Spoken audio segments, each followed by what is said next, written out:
आयुर्वेद की जो वास्तविक परंपरा थी वो पूरा समग्र जीवन शैली की परंपरा थी और सारे जीवन से जितने आयाम होते हैं उन सभी आयामों को लेकर के आयुर्वेद चलने का आदि रहा।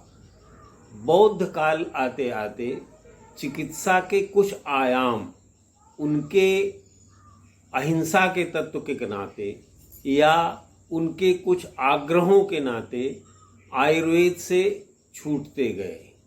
इसकी उन्होंने व्यवस्था भी की और बौद्धों ने कुछ आयुर्वेद में अपनी तरफ से भी जोड़ा, जिसके नाते कि रसशास्त्र का उद्भव हुआ या अन्य औषधियों के बारे में कुछ आयाम उन्होंने जोड़े, जिससे कि अहिंसा के आने से जो आयुर्वेद में ह्रास होने की संभावना थी उसकी कुछ न कुछ परिपुष्टि हो, किंतु वो पूरी तरीके से हो नहीं पाई। वो परंपरा आगे चल करके जब मुगलों का काल आया या अंग्रेज़ों का काल आया तो क्रियात्मक रूप से योजनाबद्ध तरीके से आयुर्वेद के ह्रास की योजनाएं बनाई जाने लगी। वो जो कारण रहा, उस कारण से अष्टांग आयुर्वेद में केवल काय चिकित्सा एक ऐसी चीज थी जो उससे कम से कम प्रभावित हुई। उसका कारण ये रहा कि उसमें चिकित्सक स्वयं में परिपूर्ण होता था अपनी सेवाएं देने के लिए या अपने प्रभाव से उस जिस भी क्षेत्र में वो होता था उस क्षेत्र में अपने प्रभाव से आयुर्वेद के प्रभाव को बनाए रखने के लिए रसशास्त्र भी उसमें बहुत सहायक हुआ। वास्तव में देखा जाए तो आज का जो आधुनिक चिकित्सा विज्ञान है उसमें औषधि विज्ञान जो है वो वास्तव में रसशास्त्र का ही सबसे संवर्धित परिवर्धित स्वरूप मैं मानता हूँ। परंपरा शब्द का भी बड़ा दुरुपयोग हुआ क्योंकि आयुर्वेद के विज्ञान को पारंपरिक ज्ञान बनाया गया। उसके जितने भी सैद्धांतिक पक्ष थे उनको अपने सिद्धांतों के हिसाब से मोड़ करके, तोड़ करके, मरोड़ करके अपना सिद्धांत स्थापित करने के लिए, चाहे वो औषधि का हो, चाहे निदान का हो, चाहे और वैज्ञानिक पक्ष रहे हों, उसमें हमारी आयुर्वेद के लोगों की कमी कहाँ रही? वो ये रही कि अगर शल्य चिकित्सक था तो वो भी अपने आयुर्वेदिक विधियों को, जैसे प्रोस्टेट तक की विधि हमारे यहाँ थी, प्लास्टिक सर्जरी के बारे में सभी लोग जानते हैं कि हमारे यहाँ थी। शल्य क्रिया में, शल्य क्रिया की जितनी भी आँख की सर्जरी होती थी, इन सारी क्रियाओं को हमने अपनी विधि छोड़ करके जल्दीबाजी में उस विधि की तरफ ज़्यादा, तो नतीजा क्या हुआ कि करता उस्ताद न करता शागिर्द। जब आप अपनी विधा का काम करना बंद कर देंगे तो उसमें परिष्कार होना अपने आप बंद हो जाएगा। तो सबसे बड़ी बात तो ये है कि आज अब ये मैंने एक भूमिका आपको बताई कि किस प्रकार से हमारा ह्रास हुआ। उसमें जो सबसे बड़ा कारण रहा वो राज्याश्रय का न होना। राज्याश्रय का न होना वहाँ तक नहीं चला जहाँ तक कि उनकी पद्धति हमसे पीछे थी। अभी 17वीं 18वीं शताब्दी तक डायन भूत का प्रकोप मानते थे ज्वर को, जबकि आप 6000 साल से आप जानते हैं कि ज्वर जो है वो पूरी व्याधि मात्र का स्वरूप माना जाता है। अगर आप ज्वर के चिकित्सक हो गए तो आप काय चिकित्सक हो गए। आप अग्नि की चिकित्सा करते हैं तो कायाग्नि चिकित्सा, काय चिकित्सा। इन मौलिक सिद्धांतों से विरत होकर हमने तात्कालिक सिद्धांतों के ऊपर काम करना शुरू कर दिया, जो 10 दिन 15 दिन से लेके 10 साल 15 साल तक चलते हैं। और उनके कारण ये सब चीज़ें हमारे ह्रास में चली गई।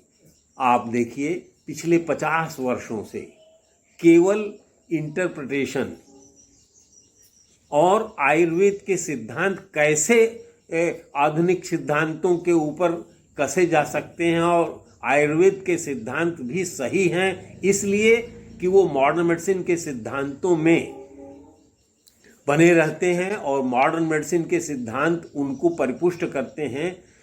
इस लालसा और इस लालच में आयुर्वेद की मौलिकताएं नष्ट हो रही हैं। कितने लोग ऐसे हैं जो अपने आयुर्वेद के मूल अवस्था को आज भी प्रैक्टिस करने के लिए तैयार हैं। ये अब इसको रिवाइव करने के लिए जो सबसे बड़ी ज़रूरी और सबसे बड़ी चुनौती मैं कहूँगा है कि ऐसे बहुत से लोग हैं जो आयुर्वेद के शास्त्रीय पक्ष को न जानते हुए बड़े शास्त्रीय ढंग से अभी भी करते हैं। उनको आइडेंटिफाई करना, उनसे उस विधा को साइंटिफिकली, क्योंकि आज विज्ञान से अलग होकर के आप जीवन जी नहीं सकते। जो हो गया सो हो गया, जो गलतियां हुई वो अपनी जगह पर थी, लेकिन आज जब तक हम एविडेंस बेस्ड और रिसर्च ओरिएंटेड डिसिप्लिन नहीं बनाएंगे आयुर्वेद को, तब तक इसकी जो ग्लोरी जिसके लिए आप इसका जो गौरव है वो अगर आप प्राप्त करना चाहते हैं तो उन चीज़ों के लिए ऐसे लोगों को आइडेंटिफाई करना पड़ेगा और उसके लिए उनकी बेसिक साइंटिफिक बैकग्राउंड बहुत ज़रूरी है। सबसे ज़्यादा ज़रूरी मैं समझता हूँ, जिस पर अभी भी किसी लेवल पर कोई बातचीत नहीं हो रही है, कि विज्ञान की मौलिक विधाएं जैसे केमिस्ट्री है, फिजिक्स है, मैथमेटिक्स है, स्टैटिस्टिक्स है, इनकी विधाओं को आयुर्वेद से जोड़ना, जीनोम स्टडीज़ को आयुर्वेद से जोड़ने की कोशिश हो रही है। बाकी किसी मौलिक विधा को जोड़ने की कोशिश, जैसे केमिस्ट्री ऑफ टेस्ट, किसी को जरूरत नहीं दुनिया में। हमको क्यों जरूरत है? किसी भी औषधि का जो मौलिक आकलन आयुर्वेद करता है वो रस, गुण, वीर, विपाक, प्रभाव, और रस उसमें सबसे पहले आता है। क्या केमिस्ट्री है कि वही टेस्ट बड है, वो किसी चीज को मधुर परसीव करती है, किसी चीज को कटु परसीव करती है, किसी चीज को अम्ल परसीव करती है। उसकी केमिस्ट्री क्या, कीमोरिसेप्टर्स के लेवल पर क्या केमिस्ट्री है, इसको 50 वर्षों से मैं आचार्य प्रियोश शर्मा जी स्वनाम धन्य से मैंने कहा कि नान औषधि भूतम किंचित द्रव्यम उपलब्धते, ये हमारा सिद्धांत है। आप द्रव्यगुण के सबसे बड़े आचार्य हैं, क्यों नहीं आप गुडमैन गिलमैन लेकर के, क्रैंडसन कार लेकर के, क्या वो सर्वम द्रव्यम पांच भौतिकम अस्मिन् अर्थे, ये भी हमारा एक सिद्धांत है। तो क्या वो पांच भौतिक नहीं हैं? वो औषधियां पांच भौतिक हैं कि नहीं हैं? हैं। अगर हैं तो आप ले करके, चाहे कंजेक्चर से ही, सबसे पहले अनुमान से ही, वो अनुमान कंजेक्चर भी हो सकता है, हाइपोथेसिस भी हो सकती है, पर सारी औषधियों को, जो भी औषधि है किसी भी प्रकार की, होम्योपैथिक, आयुर्वेदिक, मॉडर्न मेडिसिन, कोई भी औषधि है, उस औषधि का रस, गुण, वीर, विपाक, प्रभाव वहां से शुरू करिए। अगर आपने कंजेक्चर वहां से हाइपोथेसिस बना दी, उसके बाद basic chemist, organic chemist, genome studies, plant biology, plant genetics वाले को लेकर के एक मल्टी डिसिप्लिनरी अप्रोच क्रिएट करिए कि आयुर्वेद की औषधियां क्यों उनसे अलग थी और क्यों होलिस्टिक अप्रोच करते थे हम। उसका एक ही सिद्धांत हम लेकर के बैठे हुए हैं कि सारी औषधियों में सारे गुण होते हैं और उनमें एंटीडोट्स भी होते हैं। होल ड्रग अगर हम लेते हैं तो उनके जो आफ्टर इफेक्ट्स होते हैं वो उसको काउंटरैक्ट कर लेते हैं। ये आज के युग में सफिशिएंट नहीं है। इस पर हमको अनुसंधान, अनुशीलन और इस पर एक साधना की आवश्यकता है। और जिस प्रकार से हमारे मानस प्रत्यक्ष वाले लोग होते थे, अब आता है यही अध्यात्म का प्रकरण।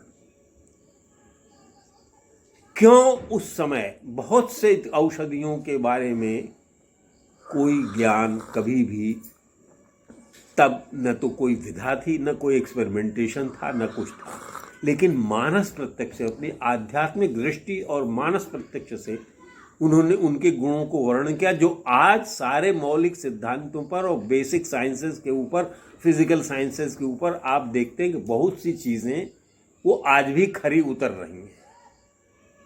तो इसका कोई विकल्प नहीं है। मैं कहने के लिए मजबूर हूं कि इसका कोई विकल्प नहीं है कि आप जब तक अपनी आध्यात्मिक दृष्टि नहीं उत्पन्न करेंगे, कुछ लोग इसके लिए वॉलंटियर नहीं करेंगे, कुछ लोग उस वक्त तक नहीं जाएंगे। हमारे यहाँ आयुर्वेद में क्या है, उन्होंने कह दिया एक ही तुरीय अवस्था है, हमने उसको सत्याबुद्धि कह दिया। तुरीय अवस्था में जो भी आदमी आकलन करता है वो सही होता है, वही हमारे यहाँ आयुर्वेद में, हमारे आयुर्वेद वाङ्मय में उसका सत्याबुद्धि वही स्थिति है।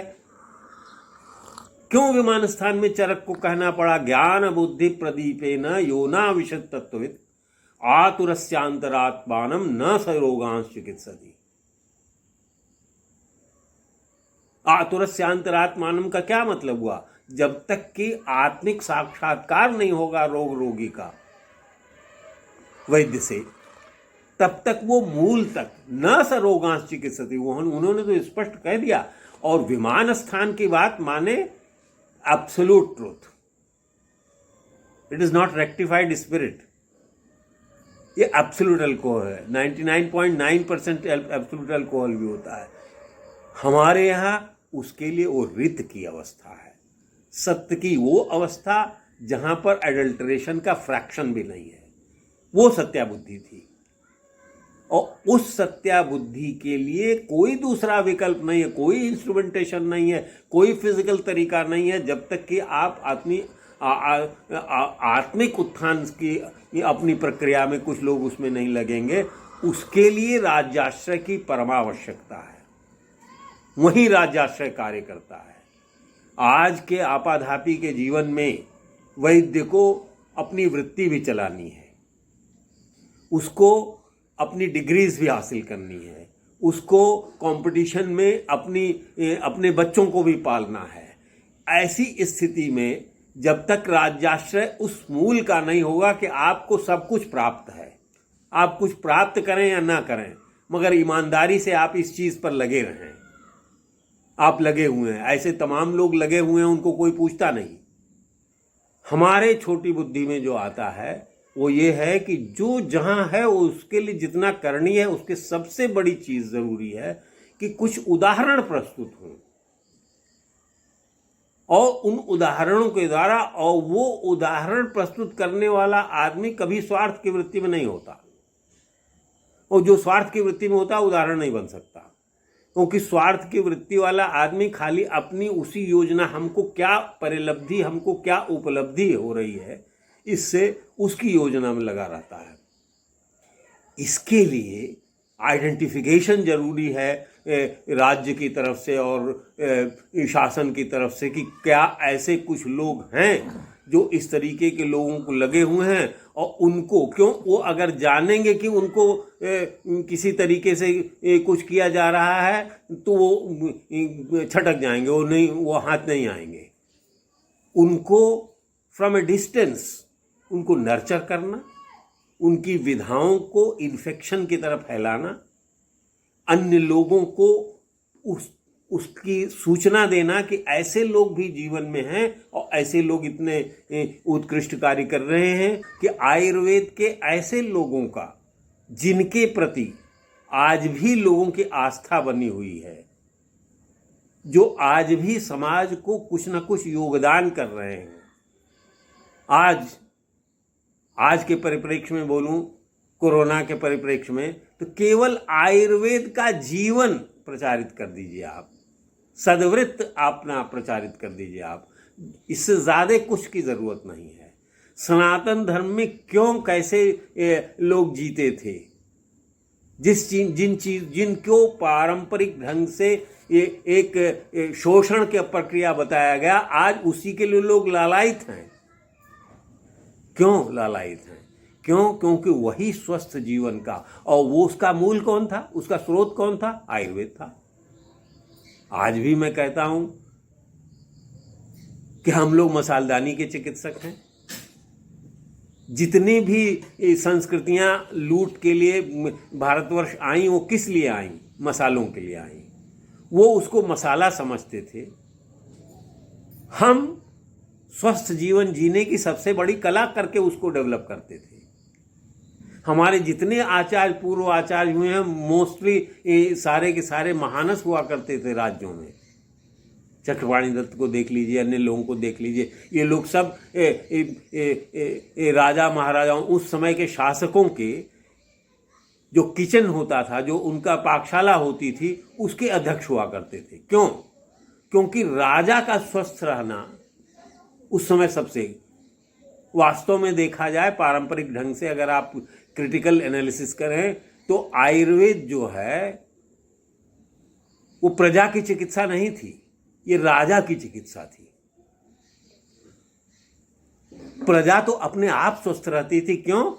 क्योंकि वो अपने कर्म में, सदवृत्त में, योग का आपको क्यों नहीं वर्णन मिलता है 2nd सेंचुरी BC से पहले?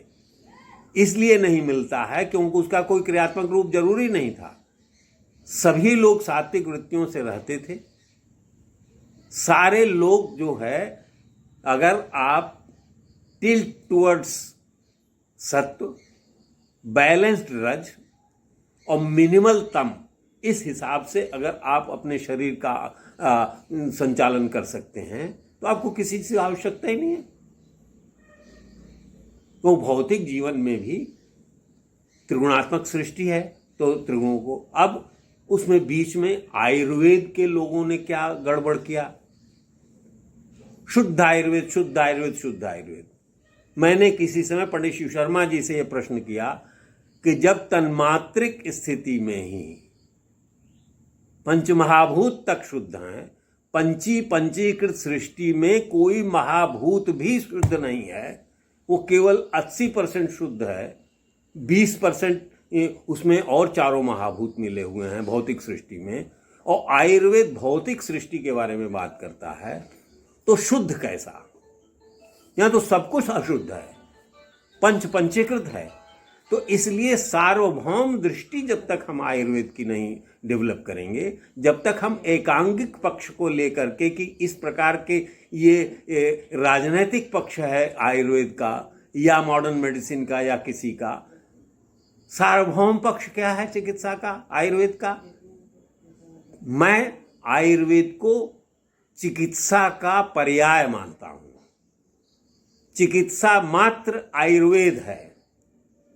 जब तक आयुर्वेद के उस स्वरूप को हम जागृत रूप से आयुर्वेद के मौलिक सिद्धांतों को वैज्ञानिक पक्ष के हिसाब से समाज के सामने प्रस्तुत करने की स्थिति में नहीं होंगे, तब तक गौरव की प्राप्ति होने के बारे में मैं कम से कम आश्वस्त नहीं हो सकता। और उसके लिए एक सामाजिक कैडर की जरूरत है, और उस सामाजिक कैडर को नर्चर करने, आइडेंटिफाई करने, और ये उसमें एज रेस्ट्रिक्शन लगा करके और एज आइडेंटिफाई करके और क्वालिफिकेशन आइडेंटिफाई करके और कॉलेज आइडेंटिफाई करके और डिसिप्लिन आइडेंटिफाई करके ये नहीं किया जा सकता है। इसके लिए एक निष्पक्ष रूप से कुछ लोगों को, इस प्रकार के लोगों का संकलन करना चाहिए। और सबसे ज़्यादा आवश्यक, मैं सबसे ज़्यादा बल दूंगा कि मौलिक सैद्धांतिक पक्ष जो आज के विज्ञान का है, उसमें मॉडर्न मेडिसिन या फार्माकोलॉजी या मॉलिकुलर बायोलॉजी की ज़रूरत नहीं है, उसमें फिजिक्स की ज़रूरत है, उसमें मैथमेटिक्स की ज़रूरत है, उसमें स्टैटिस्टिक्स की ज़रूरत है, उसमें केमिस्ट्री की ज़रूरत है, उसमें इस तरीके के जो मौलिक सिद्धांत, उनके वैज्ञानिक सिद्धांत है, उनको हमारे जो सैद्धांतिक दार्शनिक पक्ष के विद्वान हैं, उन लोगों को एक साथ ले करके, उदाहरण दूंगा मैं मैक्स मुलर का। बहुत कम लोग जानते हैं कि मैक्स मुलर कभी भी भारतवर्ष नहीं आया। और मैक्स मुलर का जितना भी वेद का या वेदांत का ज्ञान था वो उस समय के उन संस्कृत के पंडितों की टूटी फूटी अंग्रेजी से संबंधित था, जो थोड़ा बहुत अंग्रेजी या जर्मन जानते थे, और उससे जो उन्होंने ज्ञान दिया उसको उस व्यक्ति ने डेवलप करके और पूरे विश्व को और पूरे पश्चिम को कम से कम हमारी वास्तविक गौरव को की परंपरा को उससे परिचित कराया, और उसके योगदान को हम नकार नहीं सकते। ठीक उसी प्रकार से हमको यहाँ इसकी ज़रूरत नहीं है कि कौन कितना विद्वान है, कौन कितना क्वालिफाइड है, कौन कितना एक्सपीरियंस है। इसकी ज़रूरत है कि वास्तव में उसकी उपलब्धि क्या है, वास्तव में उसने प्रेरित कितने को किया है। क्यों? क्योंकि सबसे ज़्यादा, अंत में मैं ये कहना चाहूँगा कि सबसे ज़्यादा आवश्यक ये है कि उस व्यक्ति का, जिसको कि आप जोड़ना चाहते हैं, उसका व्यक्तित्व किसी को एंथ्यूज करने वाला होना चाहिए। यहाँ मैं डॉक्टर रूपा का नाम लेना बहुत आवश्यक समझता हूँ कि उनके अंदर एक बहुत बड़ा गुण था कि आप अपने को कितना भी छोटा समझते हो, केवल एक मोमेंट्री कांटेक्ट उनसे हो जाए तो आप ये समझने लगेंगे कि नहीं हम भी कुछ हैं। ये गुण होना चाहिए, वास्तविक बड़े आदमी का ये गुण होना चाहिए, वास्तविक प्रेरक तत्व का ये गुण होना चाहिए कि वो किसी को प्रेरणा दे सके कि yes I can also do something, मैं भी कुछ कर सकता हूँ, मेरा भी योगदान हो सकता है। और ये इस चीज़ की हम आज के परिप्रेक्ष्य में, मुझे क्षमा करेंगे, ये कहना आवश्यक समझता हूँ, ऐसे लोगों की आयुर्वेद में बहुत कमी हो गई है। क्यों? क्योंकि जब भी उनका दर्शन करते हैं आप, तो उनका दर्शन नहीं कर पाते, क्योंकि दर्शन की वास्तविक परिभाषा यथावत दर्शनम दर्शनम, कि वो जैसा हूबहू है वैसा देखना दर्शन कहलाता है। आप उनके प्रदर्शन को देखते हैं, प्रोजेक्शन, और जैसे सारा विश्व प्रोजेक्शनिस्ट हो गया है वैसे आयुर्वेद भी आज प्रोजेक्शनिस्ट हो गया है। प्रोजेक्शनिस्ट होने से काम नहीं चलेगा, हमको आयुर्वेद के दर्शन को, आयुर्वेद के मूल को जीवन से जोड़ना पड़ेगा। उसके लिए कुछ उदाहरण प्रस्तुत होने के लिए ऐसे लोग आइडेंटिफाई होने पड़ेंगे, ऐसा कैडर तैयार करना पड़ेगा, उनको हर प्रकार से आश्वस्त करना पड़ेगा, उनको हर प्रकार से नर्चर करना पड़ेगा, और वो किसी स्वार्थ के आपके उसमें नहीं आने वाले लोग होंगे, इसलिए उनको आइडेंटिफाई करना शासन का काम है, या उन लोगों का काम है जो वास्तव में इसका प्रदर्शन नहीं कर रहे हैं, वास्तव में इस दर्शन से जुड़े हुए हैं कि आयुर्वेद का गौरव पुनः प्राप्त होना चाहिए। तो मैं इन शब्दों में मैं आपको अपने जो विचार हैं मैं यही मानता हूँ।